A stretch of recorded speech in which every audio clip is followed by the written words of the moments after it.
Hi everyone, it's Nick with Build Up Advisory Group and it's Fast Build Fridays, a web series where we will quickly build what you know about infrastructure design in the nonprofit sector. Today's Fast Build topic is again the role of infrastructure in succession planning. It's part 2 to last week's Fast Build Friday episode number 30.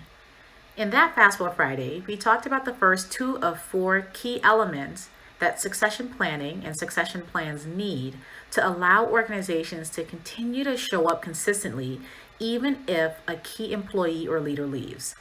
The first 2 elements were about making sure our planning was more than just CEO or ED focused, and that it also addressed the role of systems. Today, we're talking about the remaining 2 elements.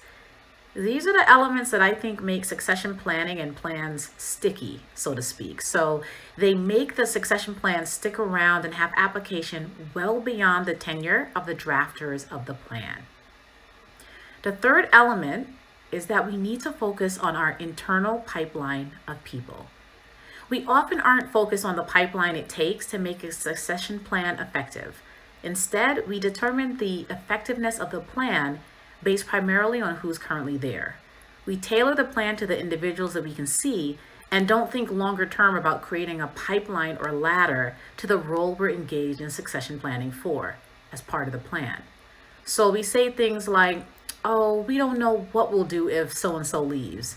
There's just no one who can step in right now.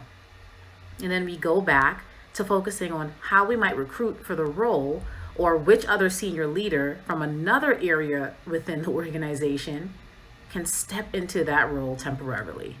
We don't put constant emphasis on ensuring that there's a pipeline of people being developed and nurtured for key roles within a team. Instead, our planning focuses asymmetrically on recruitment and temporary substitutes and not as much on the retention and development of the team we already have in place. As we know, people retention and development are all part of organizational capacity and infrastructure. A stronger team of people developing and growing creates a stronger infrastructure to support and advance an organization's service to and problem solving with vulnerable communities. And good succession planning gives us the opportunity to think about how to create a pipeline of people who can step into key roles or how to strengthen a fledgling pipeline that may exist. And it should go without saying, but I'll say it. It's also a time for us to curate a diverse pipeline of team members and leaders, particularly when we look around now and see the sparsity of diversity in our existing pipeline. You can create the breeding ground for transformation. That's what solid succession planning can do. The fourth and final element is that your succession plan should be seen as a living document. The majority of succession plans are static. They're created by external consultants or internal working groups formed often for a limited time to focus on an organization's succession planning. The resulting plan is rarely shared throughout the entire organization. It's considered a confidential document in many cases, shared only with certain executive team and board members, and then stored in files accessible only by those same groups of people. So we don't often have a huge level of transparency, feedback, sharing, or questioning of this plan to strengthen it, reaffirm it, or even tear it to shreds if needed. It's such a missed opportunity for strengthening both the planning process and the plan itself. On top of that, the plan is likely reviewed or looked at every few years or when an auditor checks on it as part of an annual review. It's usually just shared at that point as proof that we thought about this issue and it was reviewed and signed off by our board.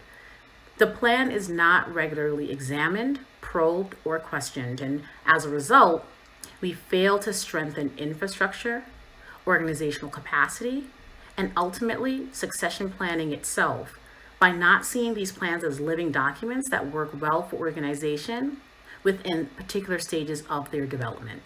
An organization can and should evolve, so should your plan. In other words, you don't just plan, you should be planning, and that's how you build sustainability. So dust off your succession plans and examine how you engage in succession planning. By incorporating all 4 of these elements into your succession planning, you're advancing your organization's ability to evolve and sustain. And that's our fast build. I want to hear how you are thinking about succession planning.